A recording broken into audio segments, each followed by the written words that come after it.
Local ఎలక్షన్లకు ముహూర్తం పెట్టిండ్లు. ఇక ఈసారి ఊళ్ళ పొంటి దసరా పండుగ ఇంత ధూమ్ధాం నడుస్తుంది కావచ్చు అనుకున్నారు చాలా మంది.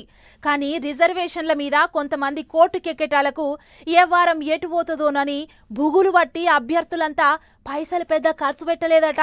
సరే ఇక అట్టిట్ల పండుగ తోడిచింది గాని ఇంతగా రిజర్వేషన్ల పంచాది అందాకొచ్చిందో చూద్దాం పాన్లి. కోడెల కొట్లాట నడుమ దూడలు నలిగినట్టు రిజర్వేషన్ల పంచాయతీ కోర్టుకి ఎక్కేటాలకు ఊర్ల పోటీ లోకల్ ఎలక్షన్లలో పోటీ చేద్దాం అనుకున్నోళ్ళు పరిశాన్ల పడ్డారు. ఇక అగో ఇగో అనుకుంటా సోమవారం ముచ్చట సుప్రీంకోర్టు సార్ల ముంగటికి పోయింది. పబ్లిక్ కు న్యాయం చేయాలనే జీవో తెచ్చినాం, 42% రిజర్వేషన్లు ఇస్తున్నాం అన్నట్టు సర్కారు వాళ్ళు వాదులాడితే సుప్రీంకోర్టు పాత తీర్పు ప్రకారం అది కరెక్ట్ కాదు అని ఇంకో దిక్కోళ్ళు వాదులాడినరట. అయితే ఇప్పటికే ఈ ముచ్చట హైకోర్టులో పెండింగ్లు ఉన్నదని చెప్పేటాలకు మరి అక్కడనే తెలుసుకొని ఇక్కడ దానికి ఎందుకు వచ్చిండ్రు అని పిటిషన్ కొట్టేసినరట కోర్టు సార్లు.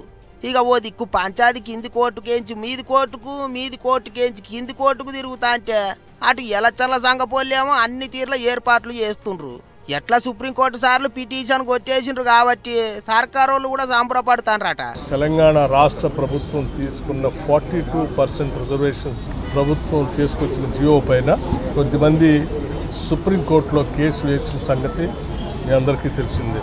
దానికి సంబంధించి రాష్ట్ర ప్రభుత్వం తరఫున ఈరోజు న్యాయస్థానం దృష్టికి తీసుకొచ్చిన తరఫున ఈరోజు సుప్రీంకోర్టు ఆ ప్రభుత్వ నిర్ణయానికి వ్యతిరేకంగా వేసినటువంటి కేసుని డిస్మిస్ చేసిందని చెప్పడానికి సంతోషిస్తాం.